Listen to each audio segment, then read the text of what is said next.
പ്രോഗ്രാമിലേക്ക് നമ്മുടെ ഇന്നത്തെ സ്റ്റാഫ് ആയിട്ടുള്ള നമ്മുടെ സ്റ്റുഡൻസിനെയും അതുപോലെ തന്നെ നമ്മുടെ എല്ലാ പേരൻസിനെയും നമ്മുടെ ഫിലിം ഡയറക്ടർ സർ ജോലിമ സാറ് അതുപോലെ തന്നെ നമ്മുടെ MD സാറ് ക്ഷണിക്കപ്പെട്ടിട്ടുള്ള എല്ലാവരെയും ഈ പ്രോഗ്രാമിലേക്ക് ഞാൻ വെൽക്കം ചെയ്യുകയാണ്.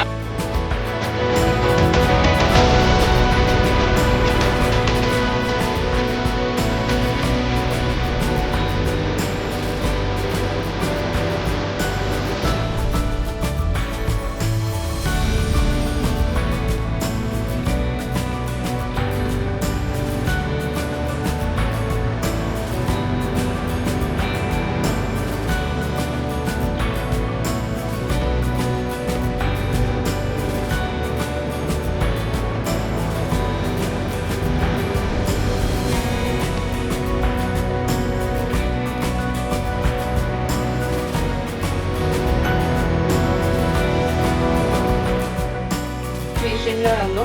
അപ്പോൾ ആ പേഷ്യൻ്റ് നിങ്ങൾ എന്ത് ചെയ്യണം, ഫസ്റ്റ് ഹിസ്റ്ററി എടുക്കണം, പിന്നെ എന്ത് ചെയ്യണം, ഫിസിക്കലി എക്സാമിനേഷൻ ചെയ്യണം. ഇനി അഡ്മിഷൻ കിട്ടിയല്ലോ, എല്ലാം കഴിഞ്ഞല്ലോ, ഡോക്ടർ ആയല്ലോ, അല്ല, നിങ്ങളുടെ കരിയർ തുടങ്ങുന്നതേ ഉള്ളൂ.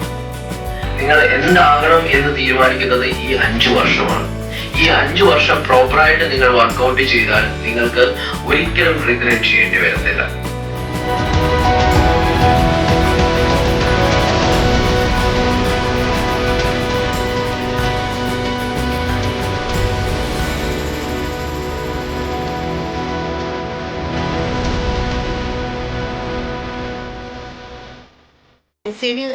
പരസ്യം കണ്ടു, രേവതി എന്നെ വിളിച്ചു.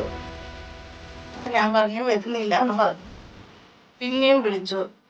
രേവതി കാരണമാണ് ഞാൻ ഇന്ന് ഇവിടെ നിൽക്കുന്നത്. രേവതി ഒന്ന് വന്ന് കണ്ടു നോക്ക്, എന്നിട്ട് സംസാരിക്കുന്നത്. അങ്ങനെ ഞാൻ ജോലിയും കഴിഞ്ഞ് അവിടെ ചെന്ന് സാറിനോട് സംസാരിച്ചു. എനിക്ക് ഫുൾ സപ്പോർട്ട്, എൻ്റെ മോള് പഠിക്കാൻ പോകുമെന്ന് പറഞ്ഞു. അന്ന് ഞാൻ ഹാപ്പി ആയിട്ട് വീട്ടിലോട്ട് വന്നു. ഞാൻ എൻ്റെ മക്കളോട് പറഞ്ഞു, മക്കളെ മോള് പഠിക്കാൻ പോകുന്ന ഒരു ടെൻഷനും വേണ്ട. ഇന്നിപ്പോൾ ഇവിടെ നിൽക്കാനും ICD കാരണമാണ് ഞാനിത് ഹാപ്പിയായി നിൽക്കുന്നത്. എൻ്റെ മോള് പഠിച്ച് നല്ലൊരു ഡോക്ടറായിട്ട്, കാരണം അവർക്ക് നല്ലൊരു മനസ്സുണ്ട്. എന്നെ സംബന്ധിച്ചിടത്തോളം ഈ മക്കളെല്ലാവരും നാളെ നല്ല ഡോക്ടർമാരായി ഭാവിയിലെ വാഗ്ദാനങ്ങളായി വളർന്നു വരട്ടെ എന്നാണ് ഞാനും ദൈവത്തോട് പ്രാർത്ഥിക്കുന്നത്. മക്കളുടെ ആഗ്രഹത്തിന് വേണ്ടി നമ്മള് മാതാപിതാക്കൾ എല്ലാവരും അങ്ങനെയാണ്. മക്കൾ നല്ല നിലയിലാവുമ്പോൾ മാതാപിതാക്കൾക്ക് ഒരു സന്തോഷം ഉണ്ടാവുള്ളൂ. അത് മക്കളെ നമുക്ക് തരുമെന്ന് സന്തോഷിക്കാം. ദൈവം അനുഗ്രഹിക്കട്ടെ. Thank you. ഞാൻ ഡോക്ടർ ആകുമോ എന്നുള്ള ആഗ്രഹം വേണം. ഞാൻ ആകും എന്ന് പറ്റുമെങ്കിൽ എല്ലാ ദിവസവും പറയുക. നിങ്ങൾ പറയുന്ന നിങ്ങളുടെ വാക്കുകൾ, നിങ്ങളുടെ ചിന്തകളാണ് നിങ്ങളെ ഉയരങ്ങളിലേക്ക് എത്തിക്കുക. ഞാൻ കുഞ്ഞുങ്ങളോട് പറയുന്ന, ഞാൻ പാസ്റ്റർ എന്ന നിലയിലും ഒരപ്പൻ എന്ന നിലയിലും പറയുന്നത്, കുഞ്ഞുങ്ങൾ നന്നായിട്ട് പഠിച്ചു വരുമെങ്കിൽ ഉറപ്പായിട്ട് അവർക്ക് നല്ല ഭാവിയിലേക്ക് വന്നെത്തുവാനായിട്ട് കഴിയും. എല്ലാ കുഞ്ഞുങ്ങളെയും ഞാൻ പ്രത്യേകം പേരന്റിന്റെ പേരിൽ ഞാൻ എല്ലാവരും അഭിനന്ദിക്കുന്നു, വിഷയുന്നു. നന്നായിട്ട് കർത്താവ് അനുഗ്രഹിക്കട്ടെ.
All the best.